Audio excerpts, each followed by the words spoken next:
Let's Talk Teaching. It is the last one for term 1. Guys, how are you feeling? How are you feeling? I'm so happy that you were able to set some time aside to learn a little bit more about dyslexia and how to support the struggling reader in the classroom. Give yourselves a pat on the back that you actually managed to make some time for some professional development. How amazing are you? We are not going to keep you long. This is going to be 45 minutes of information and then hopefully about 10-15 minutes for questions at the end.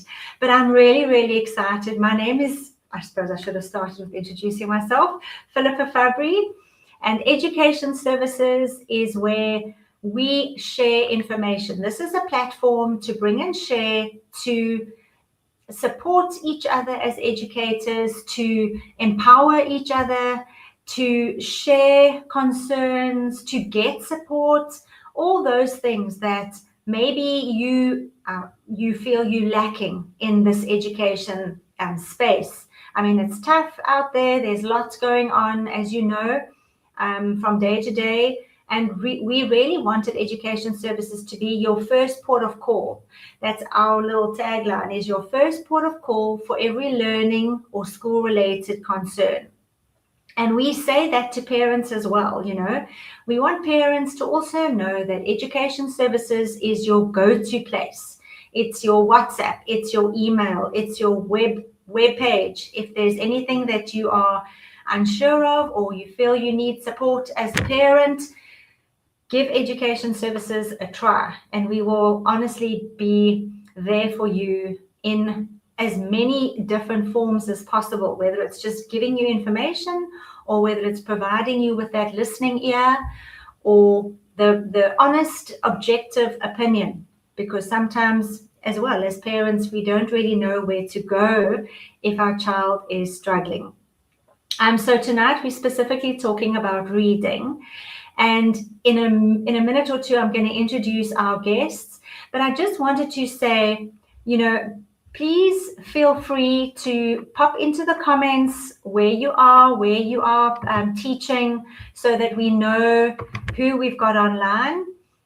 It's always nice to know who's watching, to know who's listening. And if you want to say hello, feel free to just pop into the comments, say, hey, my name is so-and-so and I teach at whatever school. And then questions as well, there will be an opportunity for questions as well. So if you feel you don't want to forget your question, you can put it in the comments, but we'll try and keep those to the end, if that's okay, guys. So the last thing I wanted to say is I had a quick look. I wanted to do a little bit of research. You know, there's been quite a few articles lately about the state of reading in our nation, within our schools, and I wanted to kind of gather all that information, pull it all into one place, and look at what the stats are saying. And so, of course, you go to your AI, right? So I went to my AI and I said, give me the real statistics in South Africa as to how children in our schools are reading and comprehending. And I just asked it to give me, I said, I'm doing a webinar and I want to give my teachers a bit of background, a bit of context. And so, of course, here we go. In South Africa, the latest stats, 2024 to 2026, it basically said that between 80%, around 80% of children are struggling with reading. They cannot read for meaning, specifically grade 4s. Okay, they're struggling to read for meaning. 8 out of 10 children around the ages of 9 and 10 struggle to understand what they read. South Africa ranked last out of 57 countries. Well, we don't need to know that. That's not good news. We know that we know that we don't rank very highly in terms of our reading and progress, but around 30% of learners in grades 1 to 3 are reading at grade level. Only about 30% are reading at grade 3 level in grade 3. So 15% scored 0 in reading assessments. Look, we know that we have an issue with reading. We know that we have an issue with how children are taught to read, and we know we have an issue with how to support children who are struggling with reading. So without any further ado, I think it's time to bring on our two guests. So let me bring on Yolanda first. Hello. Welcome. Good evening. Amanda is around. I hope she's around. Welcome. I am. Hello. Okay, I can hear you. Perfect. Hello, Amanda. Great stuff. Welcome Hi. to Education Services. This is our platform where we interact with teachers once a month and we offer them a topic. And tonight we wanted to specifically talk about reading support and how to support the struggling reader. So I'm going to ask Yolanda first, and then we'll move to Amanda. If you could if people have never heard the name Yolanda Gani, who are you and what do you do? Good evening, everyone. Thank you so much, Philippa, for having me tonight. It's such a topic that I'm so passionate about. So my journey with dyslexia is like really very personal. So when my daughter was in grade R, the trouble started, and then they wanted to fail her, and then I'm like, no, you can't fail my child. No, what are you telling me about my child? And what I know about my child is it's not the same. And at that stage I was just a teacher, so I have been in the education field for such a long time. So then our journey started with educational psychologist, speech therapy, OT, going to the optometrist, going to the audiologist, going to specialized people, pediatrician. Like, I think we basically saw 13, 14 different professional people. And in grade 1, once again, so I had to remove her from Cambridge, and I moved her over to CAP so that she can progress with support, because otherwise they wanted to fail her. And then in grade 1, the same issue. In September, it was, you know what, your child is not going to make it this year. And I was like, you know what, like this whole year, you didn't complain once, and now you want to tell me that my child is going to fail. So we went for another psych assessment, and when the psych assessment came back, they told me that I need to lower my expectations of my child. I need to accept that my child did not have the intellectual ability, and they told me that my child needs to be in a special school. And once again, I was just like, that, no, I'm not accepting this, because like something is wrong. I just like don't know what is wrong. And that is where my journey of dyslexia started. So in the same year, I was diagnosed with dyslexia, and then I received the support that I needed. And I tried to do my master's when I was 25 years old with undiagnosed dyslexia and ADHD. Wow. So obviously I didn't manage. And at the age of 39, I started pursuing my studies again. And then I was able to study because I knew I had dyslexia. I know how to support it. So I finished my degree cum laude, my master's degree, specializing in dyslexia. And even like today, my daughter is in mainstream. She finished last year, second in a grade of 144 learners with an average of 93.1%. And that was after they told me that my child needs to be in a special school. So that is my journey. And that is why I'm so passionate about supporting neurodivergent children, their reading difficulty, because I know the difference that it made in my own life and in my daughter's life. Wow, that's an incredible sort of, I'm sure there are lots of parents who have followed a similar route. You know, you just know in your gut that there's something not right.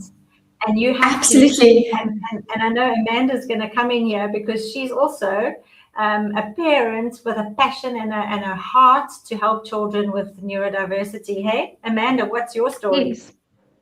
Sorry, I think I've frozen, but I'm going to carry on. Yeah, I just want to take one hearing. So what happened is when my child were in grade 3, Gerard, we had a big story about him going on at the school. He was in grade 3, starting off with a reader. And Gerard was excellent in his schoolwork when he had a reader. He had a hearing problem. He was diagnosed with ADHD when he was in grade R. And grade 1, grade R, they told me Gerard won't make it in grade 1, and while we believed in him, he had OT, he had speech therapist, everything, and then we found out about his hearing problem in grade 1, and he's right here, he's got 80% hearing loss as well. Wow. And grade 3 was the hardest year of my life that I can tell you guys about. That was most tears that I ever had that I didn't know that I have. So God blessed me with the fact that I was on Facebook. But first we had a normal, I don't know, Yolanda, how do you say it? Opvoedkundige sielkundige? Excuse the Educational psychologist. That's right, thank you. So she tested Gerard with dyslexia and they couldn't pick it up. And my heart inside was still saying to me, that must be dyslexia, because I can't think why my child is struggling. I've got big messages all over from the teacher. All of a sudden, she's complaining about Gerard, moaning and saying he can't keep up with the pace. His handwriting going up and down, and I was so desperate on Facebook. I went on an ADHD group, and I was taking some pictures of Gerard's assessments. And I asked, can someone please help me? Did someone ever know anything about this? Is there anybody out there that can help me? And God bless me with Yolanda. She came across my road, and I've met her in Middelburg at that stage. She was staying in Cape Town. That was a big privilege for me as a mom, because if it wasn't for Yolanda, I wouldn't have been where I've been. She helped me. She helped with all the processing. She helped me how to assist Gerard. And in grade 3, in term 2, they took away his reader from him. And they first want to see how he do without a reader. And I was so against it. And I said, you can't, it's like a lollipop. You can't give a child a lollipop and then you take it away afterwards. That's the way I see it. And my boy's marks went dramatically down from a 70-80% child from term 1 to term 2, and my mind is not here. From term 3, after Yolanda has diagnosed him, then it completely changed his life, because she has given him the correct diagnosis. I give it to the Department of Education, and that's the point where the turnaround has come. They even said to me, Gerard won't make it in a mainstream school. He's going to end up in a special needs school. I must look around and find out. And I'm proud to say today, and it's not for me, it's for Gerard, for all his hard work and effort that my child put in. Also me as a mom, because I sit with him and I was learning him like a teacher with teaching. And grade 4, he passed with the first term, he passed with an average of 74%. So my message all over, and I will say it to anybody, and I will always encourage parents. I will go, and it's like my testimony. What I'm telling is, never give up on your child. Follow your heart. Know there is help. Go and ask. Put your pride into your pocket and just say, listen, I need assistance. That is so important to carry on. And then I'm lucky to have, I don't know if I told you, I think I did tell you about the pen the other day. God has also blessed our children with Robbie. He's a founder of a pen. It's called an X pen. He has got it imported from China. It's a wonderful pen that's been launched now in January. That's out in the Republic. So if you see a pen advertised, it's an X pen on Facebook. I love Facebook. Then it's me posting it all around. It's a pen that goes around that can actually read for children in Afrikaans with Wi-Fi. Also English available, but it's a pen that does massively make a difference. Just an example for you guys. Gerard was learning history this term, and I've got an aftercare of my own for children with special needs. And then they couldn't learn because obviously the ADHD and your concentration and all the noise that goes around, because not all the children are on the same grades. And Gerard said, but I'm going to learn. And I said, listen, put your earphones in and take your reading pen and sit with it. And you know what? He learned. And I asked him afterwards, can you rate it for me out of 10? He said, Mommy, I'll give it you a full 9. Why he lost 1 mark, I don't know. But anyhow, that is the difference that it is. There's so many opportunities. There's so many, you just need to fight your fight, and you must know your facts, and you must know the policies so that you can give your child the opportunity to get the marks that I needed and what they are able to. There's not stupid or dumb or any kid like that. It's a child that's got so many opportunities. It needs the right support from a teacher to the whole school, the base support team, as you guys called it. That's me as a mom.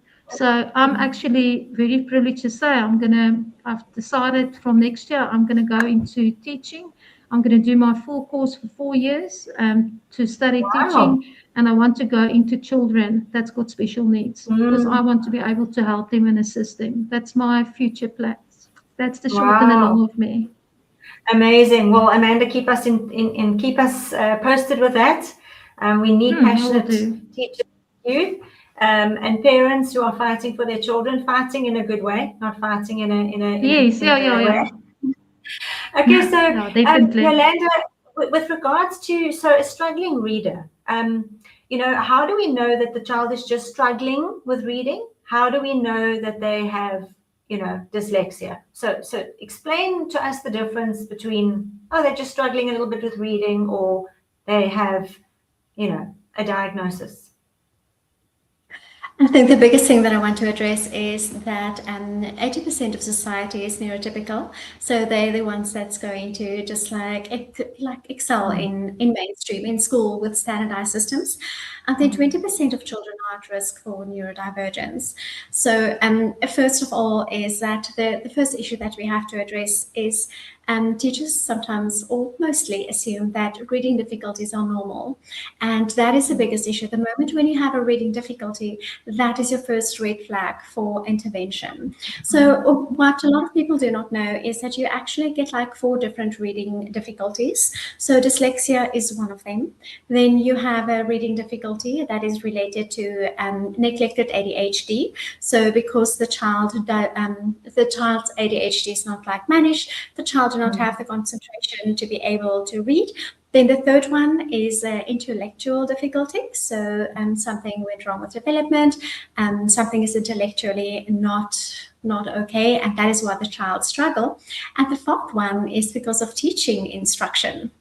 So if a teacher do not know how to teach reading, the child might also, or the children in a class might also struggle with reading. So that is the 4 reading difficulties that we do have. So early markers for dyslexia specifically.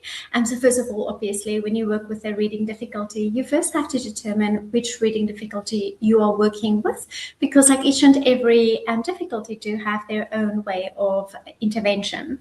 So when we work with reading with dyslexia, and I know that not everyone exactly knows what dyslexia actually is. I'm going to try and just give a crash course to just explain what it is and what is happening. And in the early markers will also help a little bit. So first of all, whenever we work with a neurodivergent brain, it is a different ability. It is a different part of the brain that activates during processing. So if I have a neurotypical brain, the left-hand side of the brain got all the boxes for phonics, for processing. So basically the information comes in, the brain analyzes, processes, and immediately the output is there.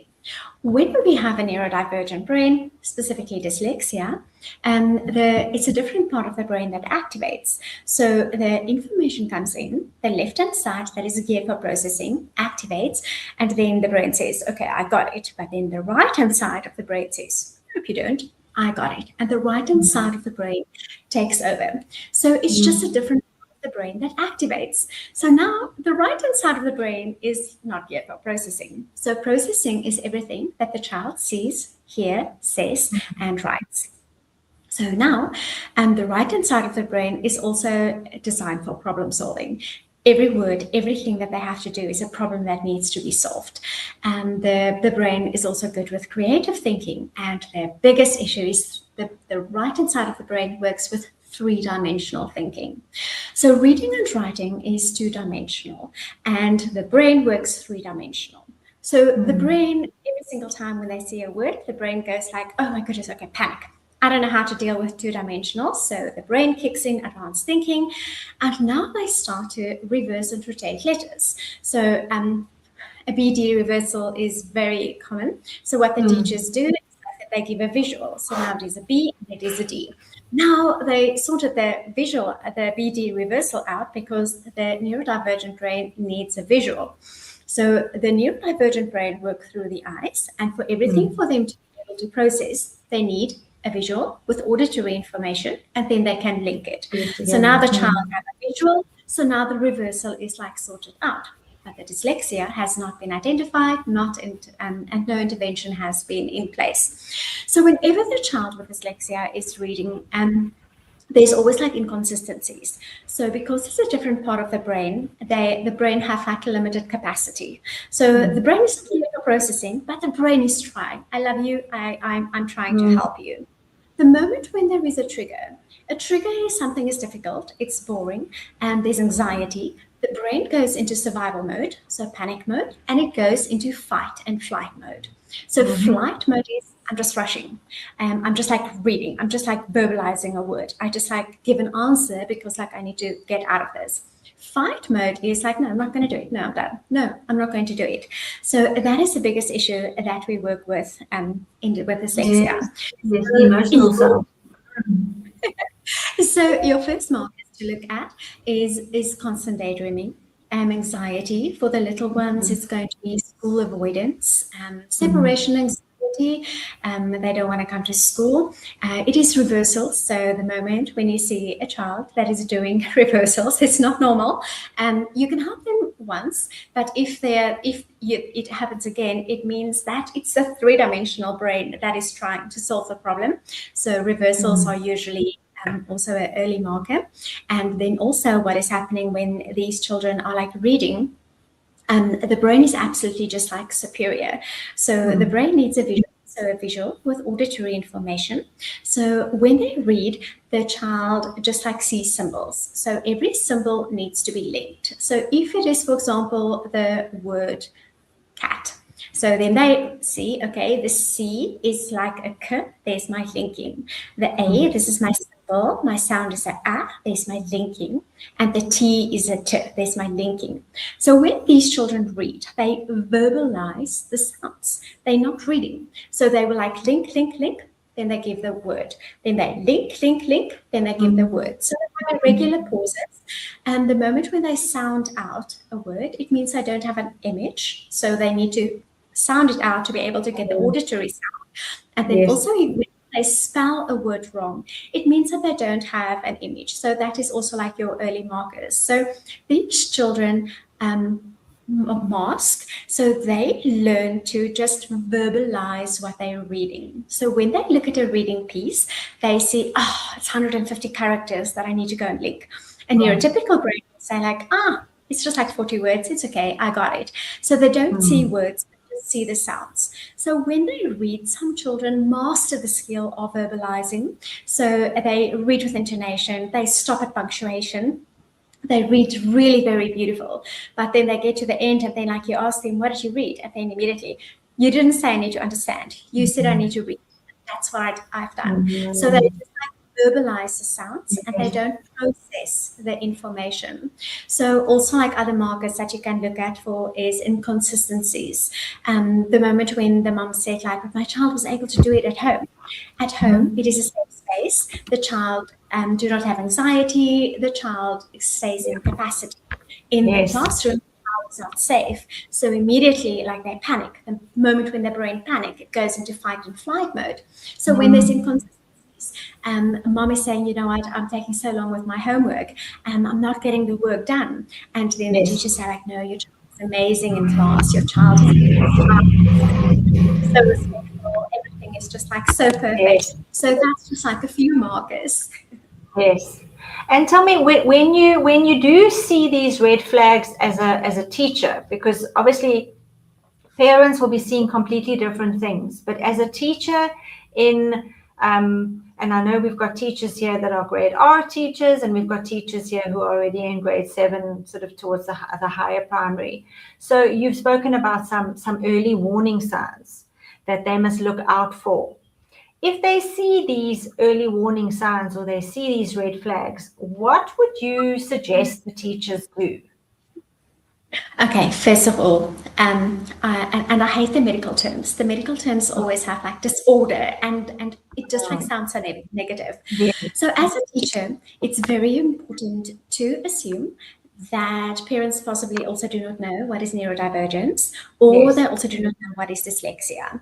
So the moment when I am going to have a negative concept and I give it to the parents might just like resist and go into defend, because it is difficult to deal with something that you don't have knowledge. In my comfort zone, I can deal with a lot of things because like it's in my comfort zone. But the moment when you bring in like a problem to my comfort zone, then like the biggest issue is always like I go on to defend. So whenever I work with parents as well, the first thing is that don't first acknowledge the good characteristics of the child. The child is like really working very hard, doing the homework, trying their best all the time, very creative, have a good sense of humor, whatever you can think of the child. And then once the parent, the strengths, focus on the strength, it's strength-based. And that's what the neurodivergent brain is. There's so many strengths that the brain struggles with processing. So the moment when you have that meeting is first acknowledge the child with the strengths, and then you just like start sharing. I've noted that your child sometimes are really just like panicking whenever we have to do like reading, or there's like inconsistency. So sometimes the child can do it the next day, the child can't do it. And don't be scared of the parents. Whatever the teachers are seeing at school, the parents at home also note it, but the parents do not have the knowledge. So they just like assume that it should be okay, because they do not know any better.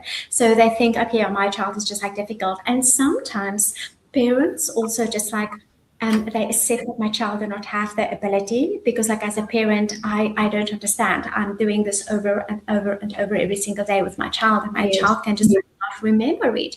So instead of just like trying to get help, parents just like assume, okay, it's okay. My child is maybe just like a 50%er or a 60%er. So first of all, the biggest issue is a lack of knowledge. And I always tell the people, please don't go Google it. Don't go and Google it. Yeah. So if a teacher is experienced, I can try and tell the parent my experience, what dyslexia is. So I do not like to say it is a reading disorder. I say it is a different ability in reading. The brain processes information a little bit differently, and we need to figure out like why the brain is doing that and how we can support it. So I would like if we can maybe just like venture a little bit further to go and try and see maybe there's like a lot of support out there to just like start giving referrals. I also have a TikTok channel where I explain like a few concepts. There's also like a lot of people like you that are like in education that support these parents. So there's really like knowledge out there. So at the moment when you know, as a teacher and as a parent, ask. Just ask. And there's so much that you can do. Yeah, I love the fact that you try and always see the positive. I mean, we know that kids with dyslexia are incredibly creative. They learn differently. They often are very visual, but full of ideas. They're the first ones to be able to solve a problem, or there's so many, as you say, superpowers that come along with having dyslexia. And not being able to read probably causes them the most incredible frustration because they know that they can. It's just that I can't show you that I can in the way that you need me to show you that I can, right? And so along with having dyslexia, and again, different personality types deal with it in different ways. So a boy who struggles with dyslexia may handle things very differently to a little girl who is struggling with dyslexia. And I think you spoke about the anxiety. So there's definitely anxiety that comes into play. And I think, as I understood what you were saying, the anxiety comes into that fight or flight or fright mode. And so it's how do you deal with the anxiety on top of having a dyslexia type of barrier? Okay, so basically, we cannot cure dyslexia. So if I cure dyslexia, it means that I need to get this side of the brain to be able to activate, to process, and I can't do that. And even like in research, no one were ever able to do that. But we can teach the right-hand side of the brain how to process information. So I do processing remediation as well. So what that basically entails is like that I help children and parents. So first of all, to understand the brain, they need to understand when these triggers come in, because it's a trigger that comes in that is something is difficult, something is boring, there is anxiety, or it's just like I just don't have capacity. So when they yawn, that is when the trigger comes in. So when the trigger comes in, the individual need to be able to identify it, and then they need to know, like, you know what, like that my brain is like busy going into daydreaming, wondering of, I need to just like try and get back my focus. So that is part of the remediation therapy that I do. So we teach the children how to understand them, because as you also said earlier, it's an amazing brain. The children know how to do it. So the brain disconnected and the brain's into fight or flight mode. So what is happening now is like that the child still wants to proceed. The child still wants to, I want to work. I know I can do it. I know I have the ability. I don't want to disappoint my teacher. I don't want to disappoint my parent. But now my brain is daydreaming that side. So now I'm frustrated. I don't have control over my brain. I don't know why I can't do it. I'm so frustrated. So that is just like a few tools that I equip children so that they can understand their brain, know when the triggers come in, know how to reset, start the focus again. And then also it's very, very important that they need to learn that they have to see it, they have to hear it, and then they can link it. So the moment when there is just like one input, the brain can't process it. So if I have, for example, punctuation is only a visual. I don't say Ted is 10 years old, full stop. The full stop is going to be, there's my visual, full stop is there, there's my linking.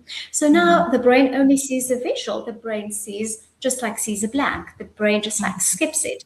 So then we also teach the children like how to create images. If there's no image, we create an image. If there's punctuation, we also teach them how to pay attention to punctuation and even capital letters. So with the capital letter as well, I have an uppercase and I have an undercase. And now my sound is like a word. So now I have these two symbols that I need to use with the sound. Which one do I use? So they don't know when to use which letter. So we just like teach them. So at the end of the day, we just have to give the children the tools to be able to understand, and then also I teach them a different reading method so that we can force the brain how to process the information. Wow. Okay. So there's quite a lot of technical things that come into play. And at the end of the day, dyslexia is not something that you can just drink a tablet and it will go away, or it's not a quick fix. It's with you for life, and it's how you learn to live with it and use the best out of it for, what you need to do. 100%. Amanda, I want to bring you in here quickly also as a parent, because I know you had many discussions with teachers along the way. It's a team effort. I mean, if you have a child with a neurodivergence and you have a parent who really wants the best for that child, and you have a teacher who's trying their best but maybe don't really know what they should do or what they could do more. As a parent, if you had to give a message to teachers, how would you have wanted the teachers to have handled things differently? Perhaps with your son's journey? It's a difficult one. I just want to take this out when I'm ear open. It's a difficult question as me as a mom, because the first thing I'm also neurodiverse. I'm also an ADHD. I'm also not been tested for dyslexia, but I know I am. There's no two ways about it. So if you see this face, and I think the school knows me very well, I looks like this, bombard mother, because I walk in there with faith in my heart, and I know what my expectations is from school. So the first thing that I normally do in the first term, because the teachers doesn't know me, not all of them, they hear my name because it's in the school all over, because I don't keep my mouth shut. And I say what I want to say and I speak my mind. That's unfortunately the way I built together and the way I am. If you see me tomorrow, if you see me over a year, you're going to know exactly who I am, because I'm never changing. But the message I want to carry over to teachers especially is, and I know it's difficult, don't get me wrong, I'm not blind-eyed to teachers. I know they got 32 children to teach. But the first thing is, a mother or a dad or a parent, whoever, the child's parents needs to be part of it, I would say. You need to bring your part. I buy my children's summaries. I pay for it. I try my best. I sit with them. I teach them. I help them.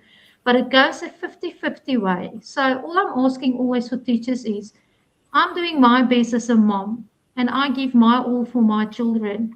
I'm asking you, please just go halfway with me as well. So if there's anything that he needs or that you can see he's battling with or anything like that, communicate with me. I've got a WhatsApp, I've got a phone, I've got an email. Communicate with me as a parent. And that's the best advice that I would like teachers to know in this whole South Africa. Please, guys, communicate with. Yeah, I know it's difficult. Some parents are against medicine, and I'm actually organizing a Nelspruit myself now, an ADHD prof that's going to come and visit us. So people can get more educated regarding medicine. I know it's difficult. Not all parents believe in medicine. They can't treat every child different or treat this one. I fully understand it. But if it's me like a parent myself, and I'm part of my child, and I'm with my child, and I'm there to assist, I expect from a teacher to be involved as well with me. So what I do normally is as well, me as a mom, I send the email on the first of each term, and I said, guys, can you please update me? How's Hara doing? Is he fine? Is there something I need to know? And that I like the communication, because if you're not like that, then you lose it. Then you lose it. I'm sorry to say that if you're not part of the team that works with your child, then you lose it. And it's so important. It doesn't matter. I'm going to advocate for the rest of my life until Gerard has finished his matric year. You need to be part of them, and you need to be on their case, and you need to be in their nose. It's not being nasty or anything like that, but you must just give you a quick example. I don't want to talk too much because I put so much more. I would sit the whole night here and talk about it. But just for instance, we had this pen, for example. Our headmaster didn't want to use this pen in the school. He said absolutely no.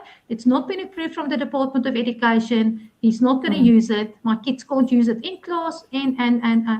No, not be nasty, but I went over his head and I'm going to the Department of Education. I said, listen, guys, that was our conversation with the highest inclusive person. Who can I contact? Because I'm not going to leave it there. Because the pen is a brilliant, that's an understatement actually, it's a brilliant pen that's on the market for our children now. It's going to help my kids extremely, not just for Gerard, even my daughter as well. So I need to go all the way to the Department of Education, have a meeting with them. First, it's my time, it's my petrol, it's all the two to go there, to sit there, to show the department, listen, here's a pen. Can you see how does it work? This is how.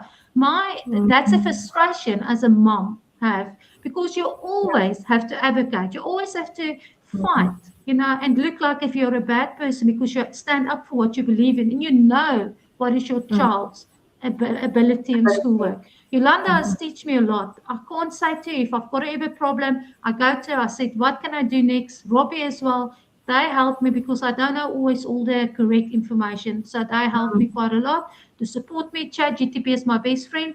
He tells me a lot if I'm not sure. So in the end of the day, I believe teachers and parents must go 50-50 if the parent is involved like I am. It's so important. Any parent. And the teachers can carry the message over to parents as well. The other thing I also find quite a lot is parents doesn't know about concession times. Parents doesn't know about if they're ADHD or if they got dyslexia, that you can apply for the SASA, SASA grant for children. All these things get hidden. But they're not aware of it. And why does it not get told? Is it too much effort for the school to be able to assist this child? That's what my question is. That's a feeling that I get. I'm not saying all schools is like that. Don't get me wrong. I'm saying some schools feels that it's too much effort to assist a child. In the end of the day, who is it? Who is the person that goes about? Not me. The child. The child's needs to get through the education system. And I don't believe in a child belongs. Homeschooling is out. And Maybe I'm wrong, it's my opinion, and the child don't need in a special needs school to be assisted. If it's a child with Mm. dyslexia and ADHD, they don't need it. You know what it is? Parents give up and they go to the next option. I've said what I've Mhm. said. Yes, no, you're right, 100%. I don't think you ever give up as a parent, because once your child moves out of the schooling system, then they're going to go into the tertiary education system where they're also going to need the same accommodations. And when they move out of the tertiary, possibly into the workplace again, does the workplace acknowledge and include all neurotypes, not necessarily, there needs to be acceptance and inclusion in all communities, not just in the schooling Exactly. community. So I want But to then I get can back tell to you, I just carry on. wanted to get back to the screening. So we spoke about the early warning signs, Yolanda. We spoke about the red flags. So as teachers, you get a hunch. I mean, we've got teachers who have been teaching for many years, online, and we've got some teachers who are not as experienced. So you have a gut feel about a child because they're not progressing as well as the others. I know you spoke about reading instruction. That the way we teach reading is also very important, and maybe we can have another webinar about that. But let's take, for example, that the schools are doing reading, they are teaching reading correctly, but there are some children in the class that are not progressing as well as others. So we know that there's a policy in place. That's the SICE policy. We know that there needs to be some screening that take place. There needs to be some assessments. There needs to be some intervention for a certain amount of time, and there needs to be a reassessment to see whether the interventions have made a difference. So we know about the SACE policy. But Yolanda, in terms of evidence, collecting evidence, what should teachers be doing as they are doing little assessments and screenings and baseline assessments and that, what would you suggest teachers do in order to confirm or deny the suspicion that there's a reading struggle here? Okay, and first of all, evidence is like really very important. If I'm going to have a parent meeting and I'm going to tell the parents, I think your child is like struggling a little bit like more than the others in my class, and I cannot just like take out and just show them one example or one test or one incident where it like happened. So what I have to do is evidence is like really very important. So specifically where you have to focus, first of all, like reading assessments, baseline. First of all, baseline.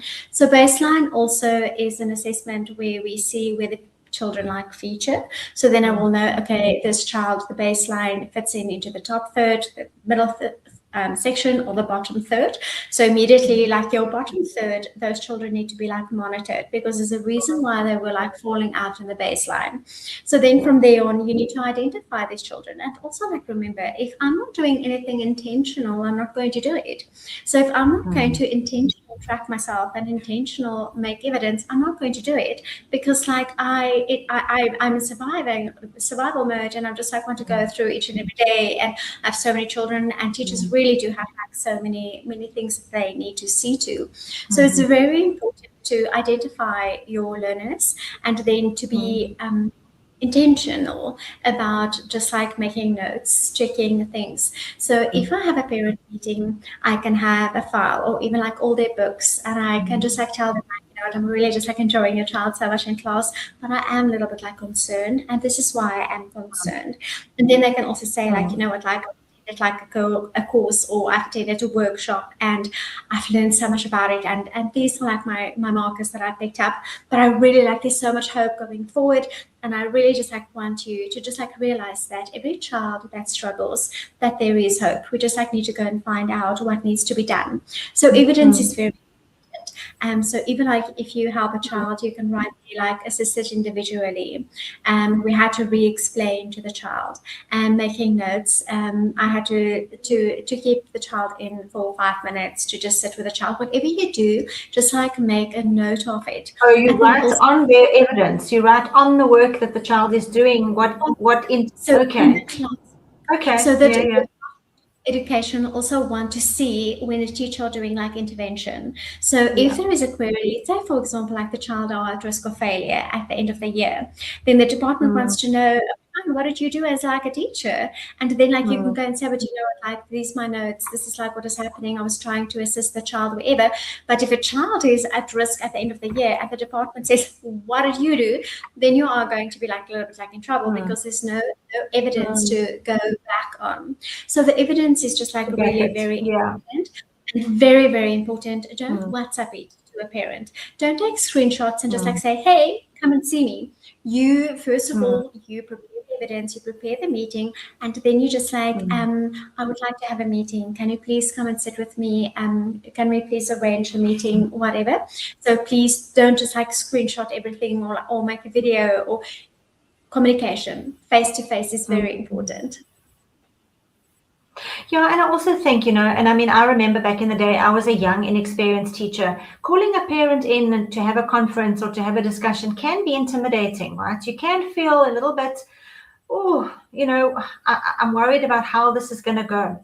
So I know a lot of schools do have school-based support teams, and you really only need one person who can be your ally in the meeting, whether it's the principal or whether it's somebody who also deals with the child on a daily basis, just to have that other person to, you know, to take minutes, for example, just to be there, because it can be intimidating when you are meeting the parents for the first time. Because I think as parents, you might also come with some denial, you know, or some kind of, you know, not necessarily come aggressively, but almost come with, you know, what's wrong, you know, what are you going to tell me, what, you know, and so maybe if you do call the parent in for a meeting, have another person there with you, as whether it's your principal or your head of the support team, so that you have got somebody that's taking minutes that can just be there as well.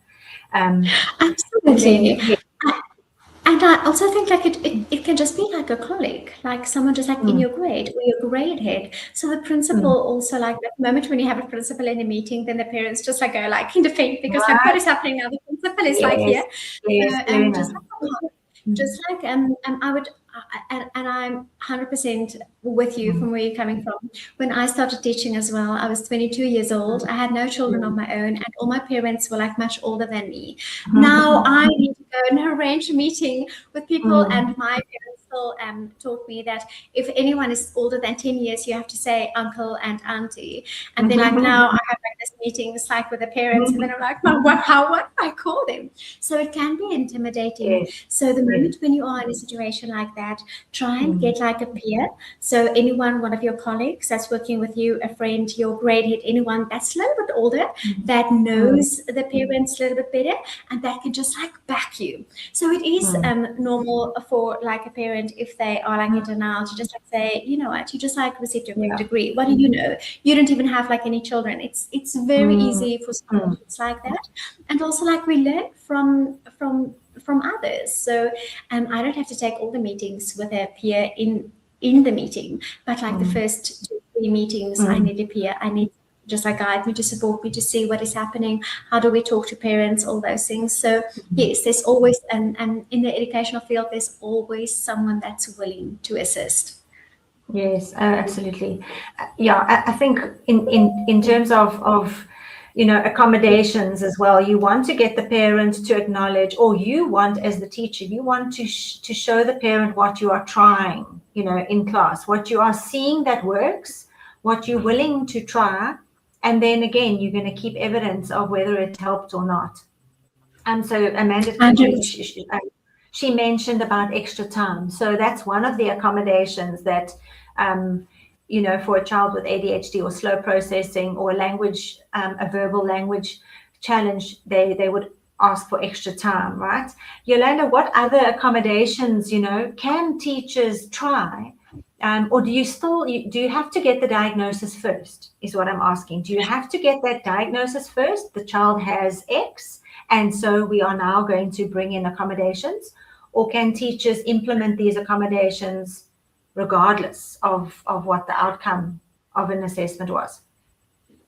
Okay, Philippa, so that is a very difficult question at this stage, and a situation where we're currently sitting in South Africa. So we have the education and then we have the medical field.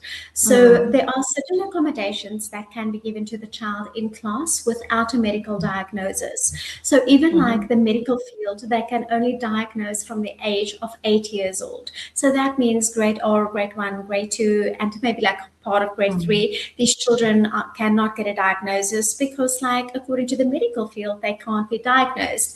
So I'm in the educational field, so we do early identification of dyslexia, and then we just like ensure. So class accommodations is something that the DBE loves, and the Department of Basic Education, they want the teachers to assist these children. So even with the reading pen that Amanda was like talking about earlier, that is an accommodation. You need to support the child in class. If there is, for example, accommodation is also I give the child extra time in class. I assist with extra reading. I assist with whatever I can. So there is a difference between an assessment accommodation and accommodation in class. So assessment accommodation, that means that needs to be an application to the department so that they can approve the accommodations for assessments, because if it is not approved, it can be assessment irregularity, but nothing limits from helping the child in class. So if I help the child in class, I just like write their individual attention, assistance, support, whatever was given. So even like sometimes an accommodation is if I know a child with slow processing, and I give the whole class like 20 sums to do. This child, I am going to literally just like destroy the child. If I give them 20, I can give them 10 to do. And then I just like right there adjusted the workload. So that adjusted the workload. Yes, I think that's important. Yeah. And justify myself that if it comes to a point that I can say, you know what, this child is not coping. Yeah. No, sorry, I interrupted you. No, not at all. So accommodations are just like any support that you give in class. So the moment when you see a child struggle, help the child, and that is your accommodation. You don't need approval from anyone. You just like need to keep your evidence. And then if you go to assessment, so assessment accommodations, that can be given from grade 3 on. So that can be like a reader. So up until to grade 2, the teachers read the assessments to the children. So they do get that assistance for assessments. But from grade 3, the schools wants these children to have independent reading. And if you have a child with dyslexia, they're not going to be able to read their own assessments. They're going to need support. So from grade 3, then you can apply for assessment accommodations. So that will then be a reader, a scribe, and scribe is when the child just do everything like verbally. So you say the question, the child says it, and someone just writes it down. That is your scribe. Extra time. So obviously the moment when you have a scribe and there's less speaking, there's also going to be like a separate venue. So then the school needs to accommodate these children in a venue. And even like last year, I was in a primary school and we had like 36 children with assessment accommodations. So we used a computer program to assist these children. So 36 children came to the computer room. They have a computer that reads it to them, and then also they have headphones on with a microphone, so then they whisper. But we have to teach the children how to speak. So if you whisper and there's no vibration in your with your voice, the microphone doesn't pick it up. So we had to teach the children to whisper with a vibration here. So the moment when there's a vibration, the microphone can pick it up. And then these children were all in like one room, 36 children at a time, receiving extra time, a reader and a scribe. So there's really like so much that we can do. And even like the children with a reading pen, they can actually stay in class. They do not have to be removed. They put the earphone in, they scan whatever they need, and they receive their reading accommodation. Yeah, I think technology has helped us a lot. With being able to be another resource for the children. We don't need another teacher to be the scribe or the reader if we have technology that we can use. It's just about making that technology available and teaching the children how to use it. Because at the end of the day, they can take that technology through, into university and into the workplace as well. So the sooner they get to use it and interact with it, I think the better. The pen is one thing, having a text-to-speech program or a laptop that they can use for typing. And I mean, yeah, there's more and more that is becoming available all the time. Absolutely. And then also quickly sometimes if there are any questions, because we are now getting to the last little section. And I do have a question here from Carol. She says, who can test the children? The department has such a backlog and parents don't always have the finances to go to private doctors. So Yolanda, I just want to say something here quickly before Yolanda answers.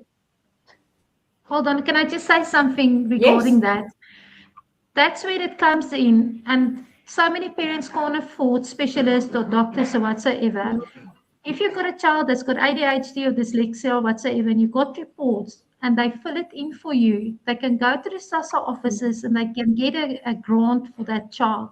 That it's not a lot of money, but it's still enough to be able to make an appointment arrangement with a doctor or a specialist or someone like Yolanda.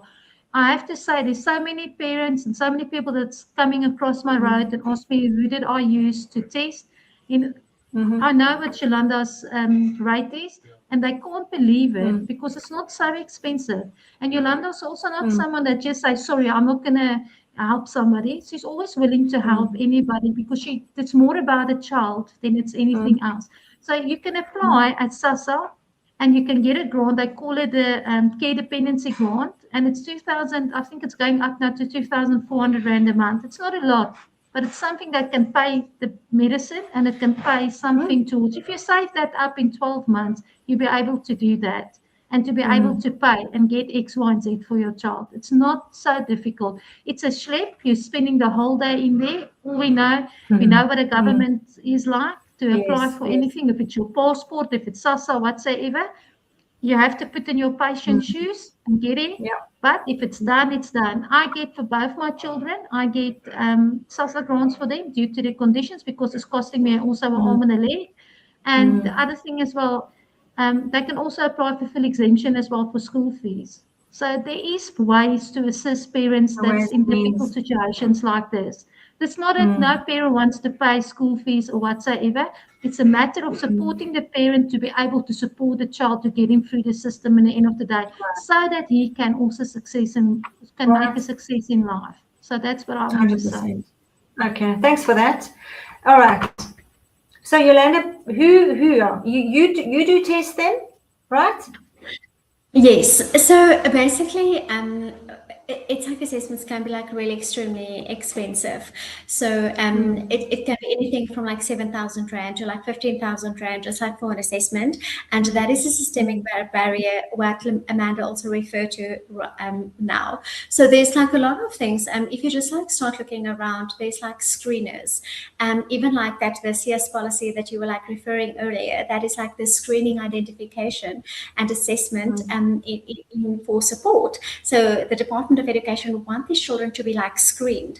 So when you need assessment accommodations in grade 4 for the exams, then you need an actual diagnosis. But you can do like screening, and even like sometimes OT, speech therapist. There's also like remedial or learning support specialist that can assist with it. So a lot of the times you don't have to go and get an actual diagnosis first for the support. The moment when you're aware of difficulty, you can just like go and try and say, okay, what needs to be supported, and reach out to a learning support specialist, or the old name is your remedial therapist. So remedial means like that the child needs to be remediated. So they moved away from remedial and they changed it to support. So the system needs to support the child. There's not a problem with the child. The system needs to adjust to support the child. So I also have like a tool for any parent that is reaching out to me. I just like share a screening tool with them immediately. My screening tool will also like tell them medium, high risk, no risk for dyslexia, so that I can just like know where to direct the parent. So if I can't assist the parent, I will likely do the screening with them, and then from there on I will guide them and I will say, please make contact with this person or with this contact person. But at the end of the day, there's so much hope. There's really so much hope. We just like have to try and reach out and then ask, and we will always be directed to someone that is willing to work. And can you assess online, or do they have to be with you in the room? So I can do assessments online as well. So I do early identification of dyslexia as well. So that is from the age of like 6, 7 years old. So grade R, grade 1, grade 2. I do prefer to work with those children face to face, because like I need to see how do they regulate, what are they doing. I need to literally, like, you can't put a small child in front of and say like, okay, fine, you're going to do like an assessment.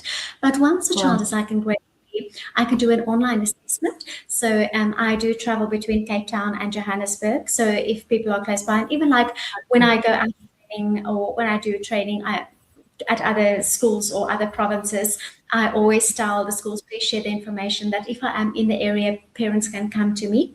But a lot of my assessments I can do online. So from the age of 8. So early identification, I like to do face-to-face.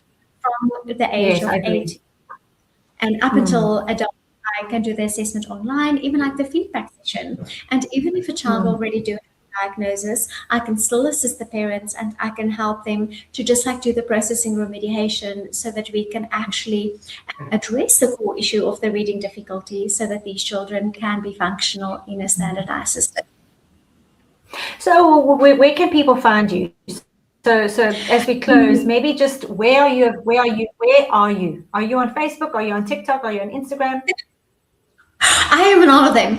Okay, so I have a TikTok account. So it's just like a dyslexia specialist. I have a website, also dyslexiaspecialist.co.za. I have a Facebook account, Dyslexia Specialist and Assessment, and then this Instagram as well. So I'm not like the biggest and the best like social media person, but I do have accounts everywhere, and then people can WhatsApp me as well. Okay. I just want to say something quickly. Yeah. I just want to say, sorry, I just mute myself, sorry. I'd say if guys go on TikTok and you go and watch her videos that's on there is extremely interesting. I have to say, if you sit there, you can relate so much back to yourself. If you a person with dyslexia or ADHD even. Yes. So I would recommend Yolanda's TikTok videos. I know most people are, TikTok, but TikTok is amazing when it comes to videos. Like me, I'm terrified of TikTok. I'll leave it up to Yolanda. So I actually introduced it to my husband as well, and he's like 53 years and he can't get enough of TikTok. But Yolanda's TikTok videos are extremely nice, the way she's explaining it on there. I was watching it the other day again, and it's amazing how she's explaining it on there. So yeah, I'd also recommend him to go and have a look at that for herself. And yeah, I think what I'll do is I'll follow any parents. Yes, tomorrow morning I'm going to follow up this talk with the link to YouTube for those who weren't able to watch it live, because I think a lot of people life happens, and yes. I'm sure they'll want to watch it after the fact, and I will include your email addresses, because I know, Amanda, you said that you can help parents with those SASA application, and then Yolanda, if teachers want to get hold of you, or if they want to refer parents to you, we can include your social media information as well. I think we've got one more question here. Carrie is asking, can teachers send the dyslexia screening Google form? Yes, absolutely. Google form. I think how I would interpret, so my dyslexia as well, how I would interpret that question is if there is a screening form. So I understand that can the teachers send it to the parents to complete? Yes. So what I usually do as well, whenever I do teacher training at any school, I assist the school with screening as well. So any child that they're not sure, any child with the psych, any child that struggles, basically like I can assist them with the screening as well. So let's say, for example, I think in this scenario, I would not recommend that as a teacher complete the screening form on behalf of another child, because like you need permission to be able to do that. Yes. But what you can do is like that if a teacher do have a link, the teacher can just have a meeting, just like share the concerns and just like say, but you know what, I have a link. Why don't you just like go and complete this link? And then like you will get like feedback, and you can maybe see, maybe we're in the right track, maybe we're in the wrong track, but at least it's a get start, something about it. Yes. I think so. I think being proactive, Carrie Lee, I think that's the first win, is just be proactive. Because we know that early intervention is key. So the minute you can get support for that child, the better, I think, moving forward. But please, I think that's all. There were no other questions as far as I'm aware. But thank you so much, both of you, for joining us on our Let's Talk Teaching. Let's keep the conversation going. If you have any other advice or suggestions, email me, and I will put those out tomorrow as well when I send my follow-up email. But really, on behalf of Education Services, thank you, Amanda. Thank you, Yolanda, for sharing your wisdom with us tonight. And yeah, hopefully our paths will cross again soon and we can continue the conversation. But otherwise, teachers, thank you so much. Thank you so much for joining us this evening.